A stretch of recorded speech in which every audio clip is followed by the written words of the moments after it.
Hello guys, good morning, welcome to my new blog. તો સવારે અત્યારે 10 વાગી ગયા છે. અત્યારે નાહી ધોઈને આપણે રેડી થઈ ગયા છે.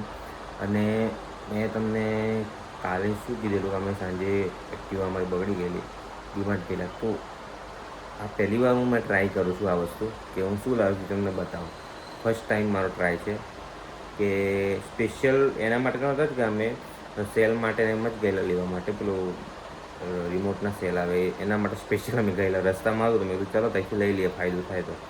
અને સાથે સાથે આ મળ્યું તો એ અમે લેતા આજે પહેલી વાર ટ્રાય કરીએ, જોઈએ આપણે. જુઓ શું છે.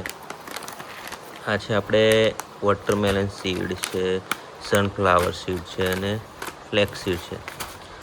આનાથી આપણને શું ફાયદો થાય છે એ બધું પછી હું તમને આગળ જણાવું છું. કે અત્યારે હું નીચે જાઉં છું, નાસ્તો કરવાનો એ બાકી છે, નાસ્તો કરી દઈશું. અને આપણે આને એઝ અ મેડિકલ રીતે આપણે કેવી રીતે ઉપયોગી બને છે એના વિશે હું તમને આજે વાત કરીશ. પણ એની પહેલાં આપણે ચા નાસ્તો કરી લઈશું, કેમ કે અત્યારે થોડું લેટ થઈ ગયું છે. અને હા, આજે આપણે તમે જોઈ શકો છો એમાં હું આજે તમને બતાવું આપણે પરફ્યુમ કયું નાખીશું એ આપણે જોઈશું. આજે આપણે વાઇલ્ડ સ્ટોન હાઇડ્રા એનર્જીવાળું છે. આવી એક મસ્ત એક નંબર છે,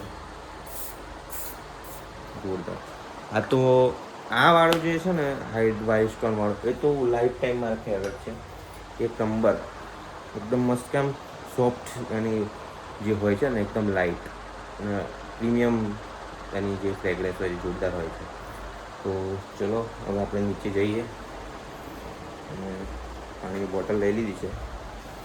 નીચે જઈને મળીએ, ચાય નાસ્તો કરી લઈએ. હવે આજે આપણે બપોર થઈ ગઈ છે, મસ્ત 1 વાગ્યો છે. સવારે બધું કામ પતાવી દઉં. હવે 1 વાગ્યો એટલે હવે ભૂખ લાગી ગઈ છે. ભૂખ લાગી તો આજે આપણે શું બનાવ્યું છે જમવામાં એ તમને બતાવીશું. તો જમવામાં આજે આપણે મસ્ત, આમ તો શું કહેવાય કે રોટલીને એવું તો ફેવરેટ હોય છે, પણ શાક તો આપણે બધું જ ખાઈએ છીએ. જે પણ હોય ને એ બધું જ શાક ખાઈએ. અને આ ઓપન તો બતાવું તમને કે આજે મેં રોટલીની જગ્યાએ બીજું શું બનાવ્યું છે. જોઈએ, જોઈ શકો છો તમે. મસ્ત. આ શેનું શાક છે? ગીલોડાનું શાક છે. અને સાથે સાથે છે મકાઈના રોટલા. મકાઈના રોટલા તો આપણને બહુ ભાવે છે. ટ્રાય કરીએ શાક કેવું બન્યું છે. અને આજે પાછું મેઇન વસ્તુ છે કે શાક બી સમાર્યું મેં છે, બધું જ કટિંગ મેં કરી છે. એકદમ મારું કટિંગ કેવું એકદમ ઝીણું ઝીણું. ટ્રાય કરીએ શાક કેવું છે.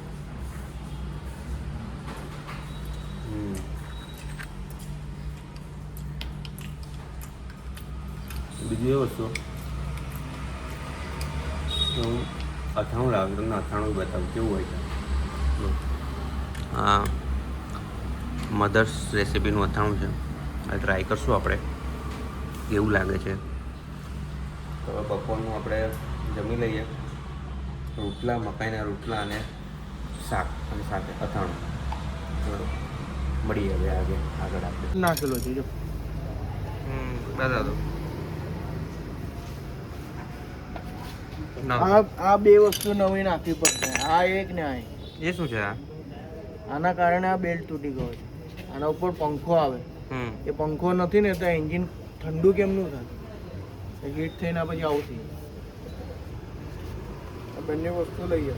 અને પાછળનું વ્હીલ તો નોટ જ ઢીલી છે. પાછળના વ્હીલની પટ્ટું તૂટી ગયો છે આખું. પેલું બતાવ્યું. એના ઉપર ફેન આવે, ફેન. આ જો, આ વ્હીલ જો. હા, ચલાવતી ઘડી તમને ખબર તો પડતી હશે ને કે આમાં થોડું આમ એ તો થતું હતું, પણ એટલો બધો આઈડિયા. નોટ જ ઢીલી છે. હા હા, એટલે નવું લાવવું પડશે ને આ બે? હા, આ ને આ બંને નવું લઈને. આ બંને? હા, આ સેમ્પલ લઈને જ જાઓ. વ્હીલ ને પટ્ટો તમે જોયો આપણે, એ નવો લઈ લીધો છે. સીધો ત્યાં કેટલું બિલ થયું છે? 800 રૂપિયા જેવું થયું છે. 800 સમથિંગ થયું છે બિલ. હવે જોઈએ, કમ્પ્લીટ થઈ જાય તો એક્ટિવા રેડી. હાલે બગડી ગયેલું એનું એ જ મેઇન કારણ હતું, પેલો પટ્ટો અને ફ્લાયવ્હીલ બંને તૂટી ગયેલું. તો હવે રિપેર કરાવી દીધું છે, થઈ જશે. ચાલો ફાઇનલી જઈએ. હવે જોઈએ આપણે શું થાય છે. હાર્દિક ગાડી ચલાવી રહ્યો છે.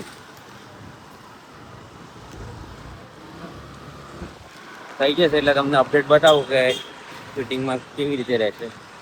ના બે પટ્ટો તૂટી ગયેલો એટલે જ અવાજ આવેલો જોરથી. એનું મેઇન રીઝન એ જ હતું પટ્ટો તૂટવાનો. એક લાગે ને એ પટ્ટો બે.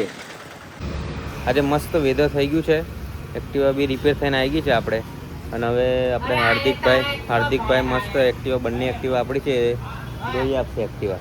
બંને એક્ટિવાને આપણે ક્લીન કરાવી દઈએ મસ્ત શેમ્પૂથીને. આવી દો હાર્દિક કુમાર. હાર્દિક જુઓ એક્ટિવા મસ્ત આપણને ક્લીન કરી દે છે. એક આ બી છે એક આ બી છે. અને બીજી એક્ટિવા બી ક્લીન કરી દેશે. અને વેધર તમને હું બતાવું આજે જુઓ એટલું મસ્ત એક નંબર વેધર છે. જોઈ શકો છો વેધર. તો આજે વરસાદ તો પડ્યો પણ 5-10 મિનિટ પડ્યો ને પાછો બંધ થઈ ગયો. આ જુઓ મસ્ત એક્ટિવા ક્લીન કરી નાખે છે આપણે હાર્દિક કુમાર. આજે વેધર બી મસ્ત છે તો સાંજે જમવામાં આપણે કંઈક મસ્ત કરીશું તો તમને બતાવીએ પછી શું જમીએ છીએ આજે આપણે. ચલો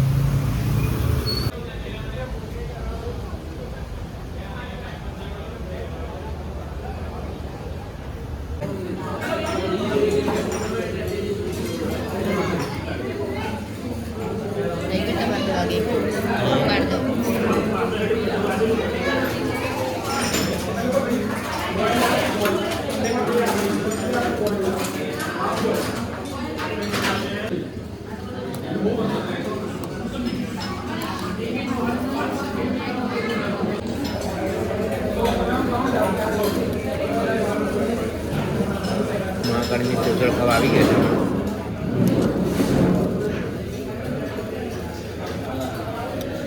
જોરદાર છે. નંબર સેવછોડ હોય છે. વરસાદ પડે સારી સારી સેવછોડ જોઈએ કેવી લાગે ટેસ્ટ કરો. હું તમને બતાવું કે હું સેવછોડ ખાવા આવું ત્યારે કેવી રીતે ખાવું છે તમને બતાવું. એક નંબર લાગશે. સાથે સાથે મેં આવા મસાલા સેવ બી મંગાવી છે એ બી બતાવું તમને.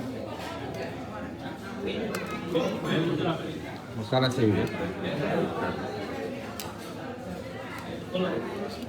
બાકી છે એની અંદર લાલ ચટણી નાખવાની એટલે એકદમ જોરદાર. અંદર થોડો લસું પણ નાખવાનું કરી. મને છે ને પાઉંવાળા ભાવતા ને પણ આજે તમને વિડીયોમાં બતાવું પાઉં નાખીને કેવું લાગે છે ટેસ્ટ કરી. બધું નહીં ખાતો ખાસ કરીને પાઉંવાળા.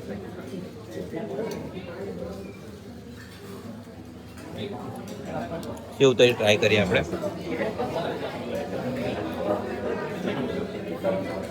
આ બી જોરદાર છે. એ બી ટ્રાય કરી શકો છો માગાડી સેવછોડ. હે ગાઈસ કાલે આપણે વિડીયોમાં એન્ડિંગ કરવાનું આપણે મતલબ કે રાત્રે ઊંઘી ગયેલા એટલે મેં એવું સવારે હવે કરી દઈશું અને ક્લિપ એડ કરી દઈશું. પણ આજે બ્લોગ પણ લેટ થોડો એડ કરીશું આપણે. તો વિડીયો તમને જો ગમ્યો હોય અને આજે તો છે ને મતલબ કે એક્ટિવા ને બધું રિપેરિંગમાં ને એમાં જ આજે આખું બપોરે તો ત્યાં ગયેલા અને પછી સાંજે તો પછી લેટ થઈ ગયેલું બહુ એટલે બહાર સેવછોડ ખાઈ લીધેલી અને ખાસો ટાઈમ થઈ ગયો. હું તો ખાતો જ નહીં ખાસ કરીને સેવછોડ. હવે બધું ટ્રાય કરીએ હવે આજે તો પછી સેવછોડ ખાવા જતા રહેલા રાત્રે. વિડીયો જો તમને ગમ્યો હોય તો લાઈક કરજો, ચેનલને સબસ્ક્રાઈબ કરજો અને વિડીયોને શેર કરજો. અને બીજું એક મસ્ત એ વાત કે મારા 10 સબસ્ક્રાઈબર થઈ ગયા છે. ખુશી તો એટલી જ થશે કેમ કે હવે નવું સ્ટાર્ટ કર્યું તો 10 સબસ્ક્રાઈબર થઈ ગયા છે. તો આપણે હવે પછી 100 કરવાના છે પછી 1000 એટલે સ્પીડ રાખીએ આપણે પછી જોઈએ આગળ. જો સપોર્ટ તમારો રહેશે તો ધીમે ધીમે થઈ જશે. તો વિડીયોને સબસ્ક્રાઈબ કરો આપણે શેર કરજો અને ચેનલને સબસ્ક્રાઈબ કરજો.